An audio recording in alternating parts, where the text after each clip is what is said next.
So I'm gonna get this out of the way first, because if I didn't, I'd feel like an asshole. I'm from Florida, and the events that happened this week were horrible, but I also want to raise attention to something that the news media doesn't always cover.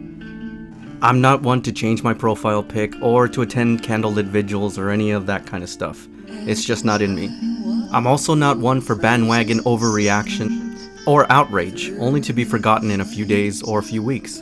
If we truly want to change the consciousness of America, then it has to start with the media, and they can't dictate which lives are more important just because it drives ratings.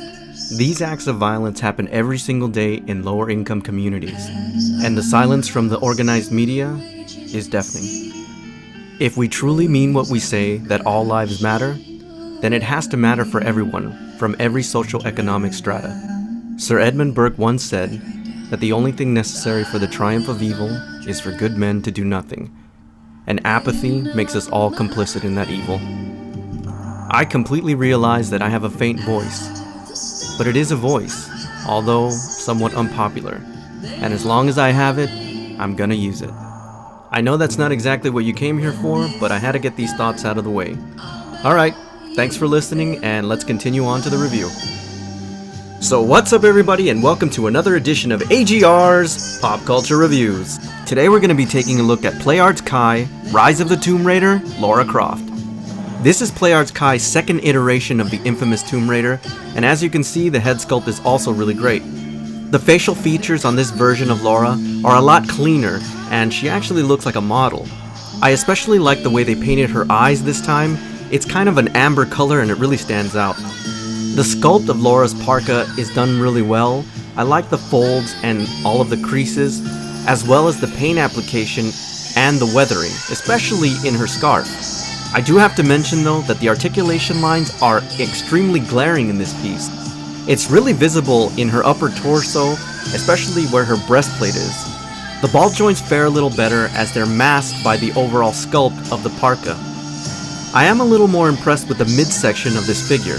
I think it has to do with the wonderful contrast between the three colors. The sculpt of the strap is particularly impressive, and I like the way they did the holster. It makes her look like a real gunslinger. I'm a little more impressed with the boots on this figure than the original.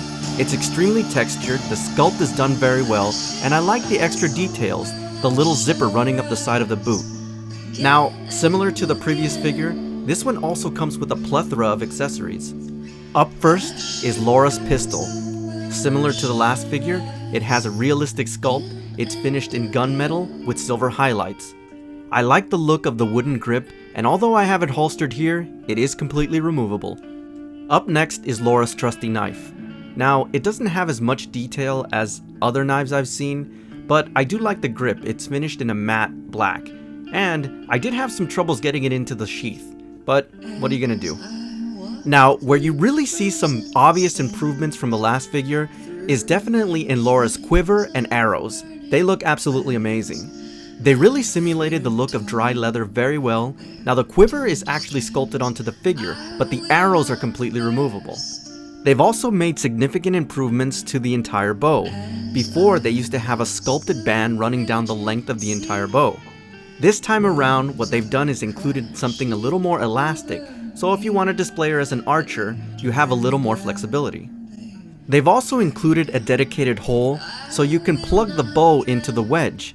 Now, it may seem like a small thing, but it provides greater stability if you want to display the bow over her shoulder. It's a nice little touch.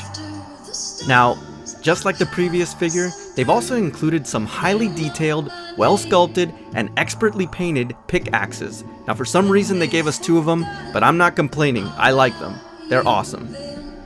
Now, rounding out the final set of accessories is one single arrow, which is extremely detailed, and 4 additional hands.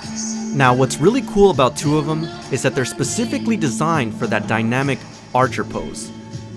Overall, despite a few shortcomings, this is still a really great figure, and a definite buy for anybody who's a PlayArt's Kai fan or a Tomb Raider fan.